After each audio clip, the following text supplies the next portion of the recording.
Hello and welcome to this lesson. In this lesson, we'll be discussing about error handling in Solidity. So how does Solidity handle error? Solidity uses state reverting exception to handle errors. Such an exception undoes all changes made to the state in the current call and all its subcalls and flags an error to the caller. When exception happen in a subcall, they bubble up, that is, exception have been thrown. So take for example, you have a function and the function calls a second function and the second function calls a third function. If the third function throws an error, the third function will bubble up the error to the second function, which will also bubble it to the first function and which will return it to the user. Exception to this rule are send and the low-level function.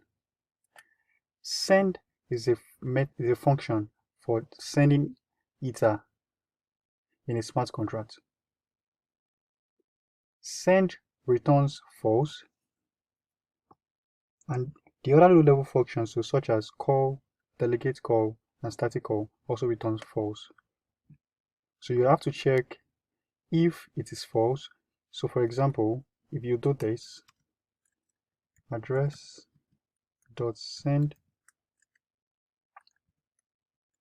one ether. So if this doesn't go, then you revert yourself.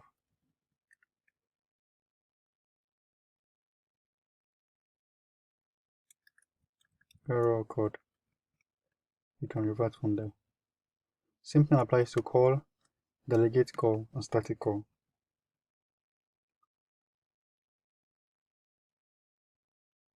So rule of thumb, panic via assert and error via require.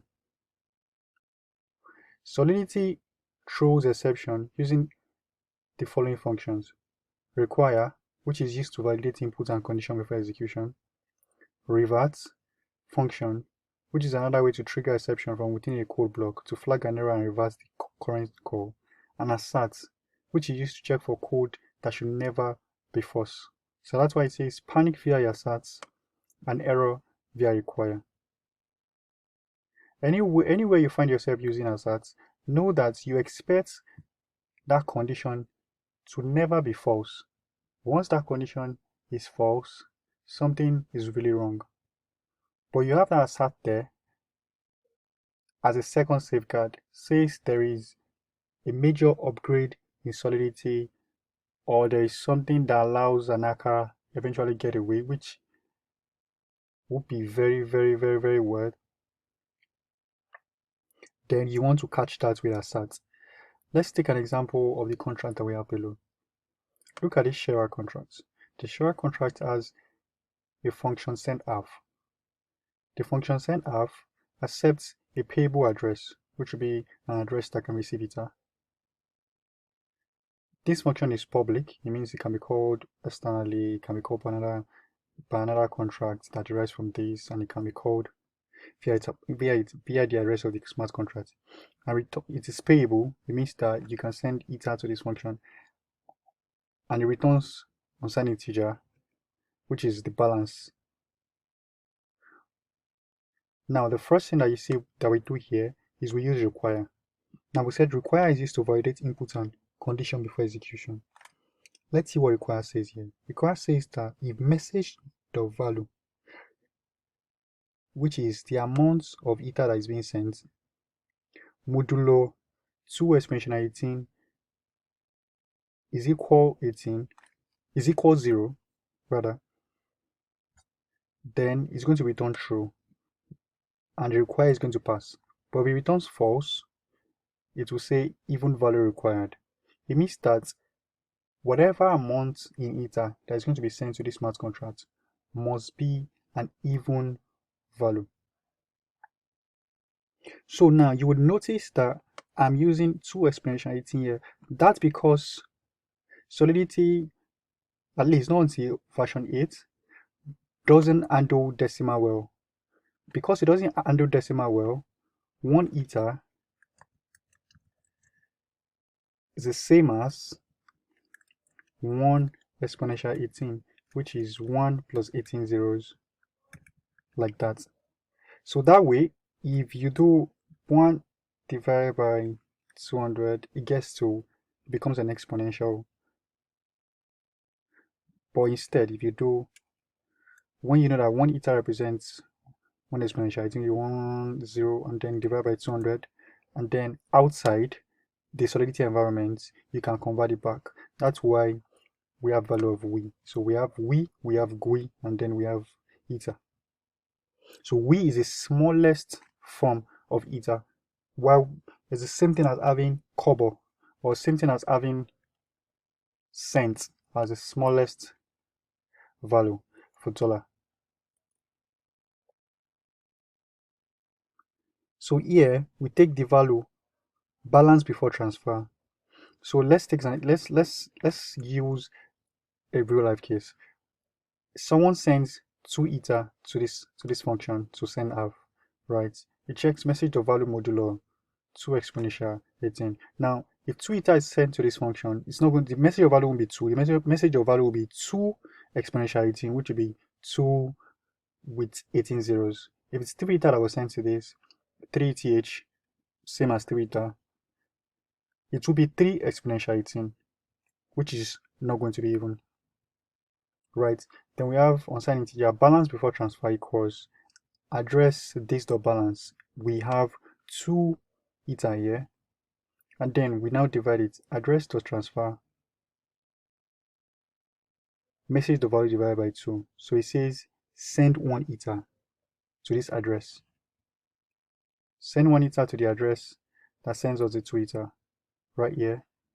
And then now we say while using assert, failing assertion probably means that there is a bug, and assert is used to check for a code that should never be false.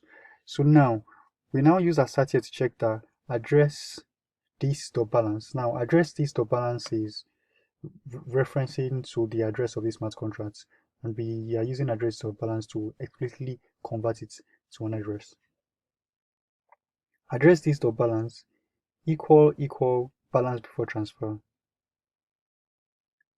minus message to value divided by 2. So it says 2 divided by 2, 2 ether was sent in, is 1. Balance before transfer is 2, as you will have here, minus 1 is 1. Then address this dot balance equals 1. It is true. So this passes and then returns address this dot balance. If this were to be false, it means there is something really wrong in the code that we've written here, and we expect that not to happen. So let's try this in the Remis browser, in the Remis IDE rather. So we have our Remis IDE, paste this here. We're going to try this out. So next, we come here to compile.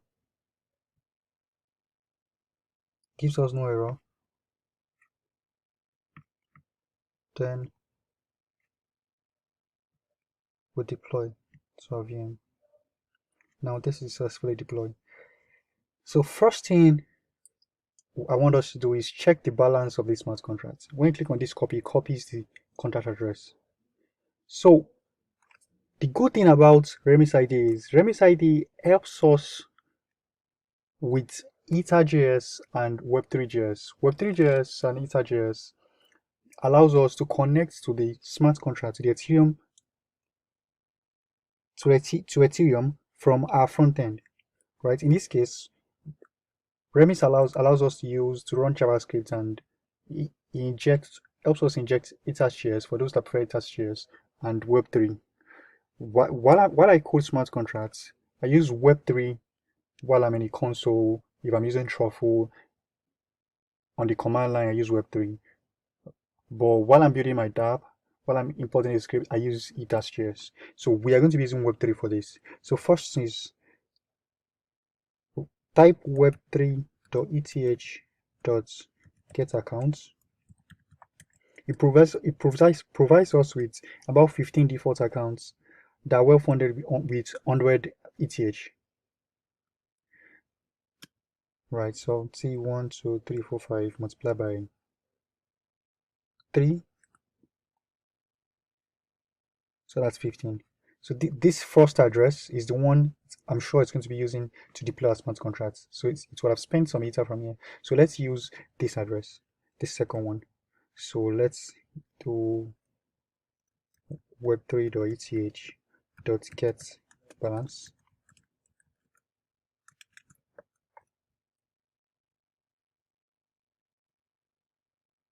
Returns this for us. That means I must have spent it too. I must have used it. Let's try the third one. So, okay, yes, this one has 100 ETH. So, you'll be wondering, this is represented in we. To convert it to ETH, we'll use web3.utils dot from we. Copy this, paste this inside, and run this. This is 100 ETH, right? So next, what I want us to do is, since we are going to be using, this is 0, 1, 2 in the array. Come to the file explorer. I already have a script, then you can just simply type all this out.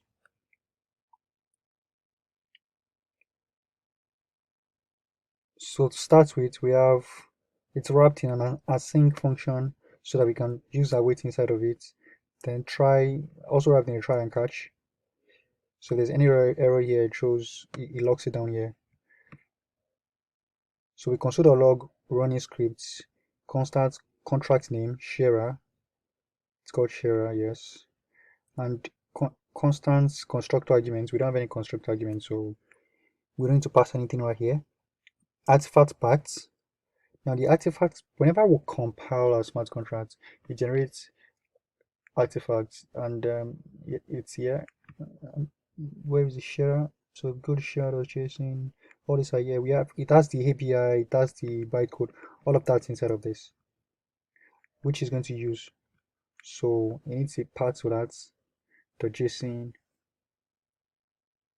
json.parse and accounts. This gets all your accounts. Awaits web3.eth or get accounts. Get all your accounts. We're using accounts, the third one. So following the array index 0, 1, 2.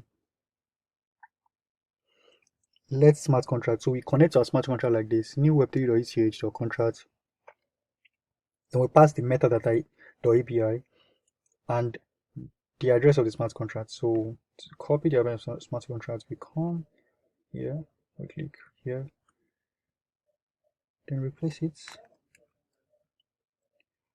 And we have constant send ETH, this variable send ETH, awaits contract.method. This is how we call the method. Contract.methods.sendAF.send.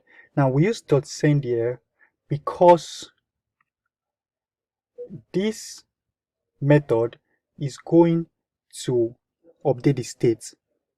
Any method that is payable is going to update states. Any method that changes variable is going to update states.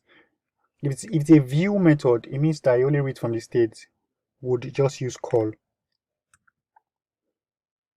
And the Ethereum network is not going to charge us for a call transaction because we're just reading from the Ethereum network. We are not updating, we are not adding any block, we're just reading from it. So we have send. So contract.methods.sendAF, we pass this address, which is address 2, .send from to value web3.eth. So first, let's send 2 ETH. So web3.eth to 2 ETH. Let's send 2 ETH to the smart contract. So now that we've done that, let me clear the console. Come back to where this script is. Now I noticed something. Try to use Control Save, which I just did Control S to make this work fine. Notice without doing that, sometimes my OS misbehave. So scripts and then tests, right click and run. Done. See, this is done. Now let's check the balance of our smart contract. Web3 3.eth dot get balance. So we're checking the balance of the smart contract now. Let's see. So it has 1 ETH in it. That's 1 ETH because of the way we have a smart contract, because it's even, right? And then it keeps 1 ETH, divide into 2, send 1 to the sender, send 1 back to the sender and keeps 1. Right, let's now try running it by passing a number that is not even 3. Let me save this again and run. Transaction has been reverted because I require state even value required. So let's check the balance of our smart contract again. It is still 1 because we said, despite the fact that we send all this, once it throws an error, it reverts. All state changes, all funds sent to be reverted. So I hope you've been able to understand how Solidity deals with error. In the next lesson, we'll be looking at how you can also do that using try and catch. See you in the next lesson.